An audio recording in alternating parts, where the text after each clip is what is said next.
उत्तर प्रदेश 4 जून 2017 की वो काली रात।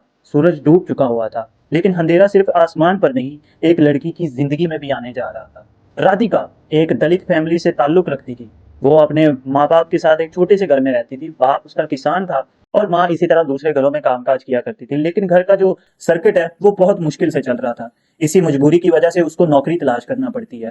वो दर-बदर नौकरी के लिए धक्के खा, लेकिन एक दिन उसकी दूर की रिश्तेदार शशि सिंह ने उसे यकीन दिलाया कि बेटी तुम मेरे साथ चलो, मैं तुम्हें नौकरी दिलवाती हूँ। मैं तुम्हें हर्षद सिंह के पास लेकर जाती हूँ, वो तुम्हारी नौकरी पक्की कर देगा। ये सुनने के बाद जो राधिका थी उसके मन में एक उम्मीद की किरण उठी। वो अपनी माँ को कहने लगी कि माँ, अब तो मेरी जिंदगी की सारी मुश्किलात हल होने जा रही हैं, आपकी मुसीबतें भी कम होने जा रही हैं। अगली शाम उसकी माँ उसको गले लगाती है, उसका माथा चूमती है और आंखें नम किए घर से अलविदा कहती है। लेकिन उसे क्या पता था कि उसकी बेटी एक ऐसे दलदल में धकेली जा रही है जहाँ से लौटना नामुमकिन था। राधिका हर्षद सिंह की हवेली में कदम रखती है, लेकिन वो कहते हैं ना कि मौत से पहले की जो खबर होती है वो उसके दिल में उठती है। वो सोचती है कि शायद कुछ बुरा होने वाला है। वो सुनसान हवेली के अंदर जब दाखिल होती है तो अंदर जाकर देखती है हर्षद सिंह अपने भाई उत्तल सिंह और कुछ गुंडों के साथ बैठा हुआ था।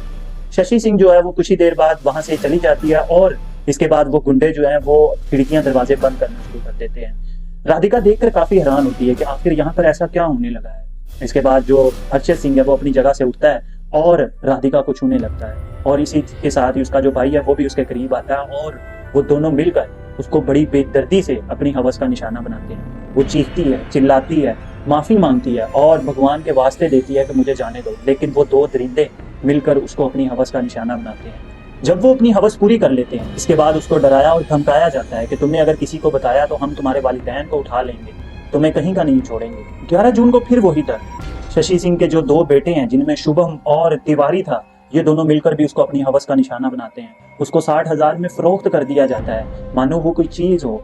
इसके बाद तो उसकी जिंदगी इतनी अजीरन होगी, अब वो राधिका राधिका नहीं रही थी, एक जिस्म बन गई। हर रोज हर दिन उसको हवस का निशाना बनाया जाता था, लेकिन राधिका ने हार नहीं मानी। राधिका अपने इंसाफ के लिए खड़ी हुई। वो पुलिस स्टेशन जाती है, जाकर हर्षद सिंह के खिलाफ जब रिपोर्ट करवाने लगती है तो यूपी पुलिस जो है हर्षद सिंह की पावर के सामने घुटने टेक लेती है। वो FIR काटने से इनकार कर देते हैं, लेकिन राधिका खामोश नहीं बैठती। राधिका जो है वो अदालत के दरवाजे खटकाती है।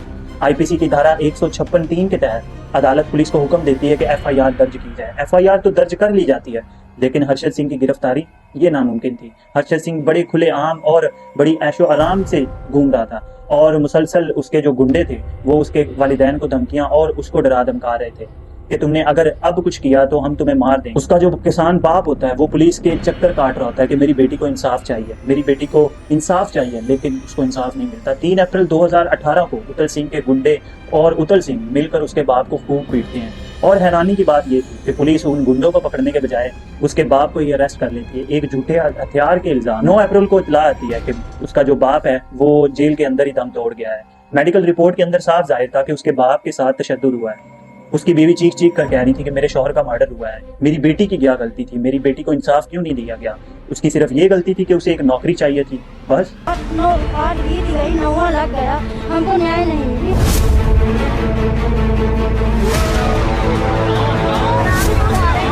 हमको न्याय नहीं मिला।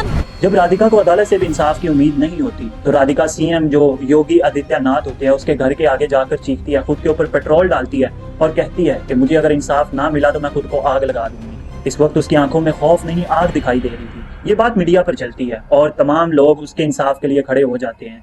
तमाम लोग अपील करते हैं कि राधिका को इंसाफ दिया जाए। एक रोज राधिका अपने वकील और मौसियों 2 के साथ अदालत की तरफ जा रही होती है कि एक ट्रक जो है उनको कुचल डालता है। उसके अंदर उसकी 2 मौसियों जो हैं वो तो मौके पर ही दम तोड़ देती हैं और वकील और राधिका अब मौत की जंग लड़ रहे थे। अब जब इतना सब कुछ हो गया तो अदालत जो है अब CBI के हवाले ये केस कर देती है। CBI को हुक्म दिया जाता है कि केस की नए सिरे से जांच पड़ताल की जाए और फिर ऐसे सारे शवाहिद इकट्ठे करने के बाद जो हर्षद सिंह होता है उसके ऊपर रेप, अटेम्प्ट टू मर्डर, इसके अलावा गैंग रेप और उसके बाप को जेल के अंदर मारने के इल्जाम में अरेस्ट कर ले। अब इस केस में जितने भी मुलजिम होते हैं 1 by 1 उन सबको अरेस्ट कर लिया जाता है, सबको दिल्ली की अदालत में पेश किया जाता है और इसी के साथ राधिका को 25 लाख मुआवजे के साथ उसको CRPF की प्रोटेक्शन दिया जाता है। मगर क्या इससे उसकी टूटी रूह जुड़ सकती है? उसके दिल पे जो जख्म आए हैं क्या वो भर सकते हैं? 16 दिसंबर 2019 को हर्षद सिंह को सजा सुना दी जाती है। मार्च 2020 में राधिका के वालिद को एक कत्ल के इल्जाम में उत्तल सिंह और उसके साथियों को सुना दी जाती है, लेकिन उसके बाद भी हर्षद सिंह, उत्तल सिंह ये सारों का जेल के अंदर आना जाना आना जाना इन दी सेंस के आए दिन इनको किसी ना किसी वजह से जमानत मिल जाती है, कभी बीमारी का बहाना, कभी कोई फौत हो गया। इन शॉर्ट ये कि इन लोगों को अभी भी मौत की सजा हुई नहीं है। लेकिन क्या इसी के साथ इंसाफ मिला? आपकी इस बारे में क्या राय है? कमेंट सेक्शन में अपनी राय का इजहार जरूर कीजिएगा।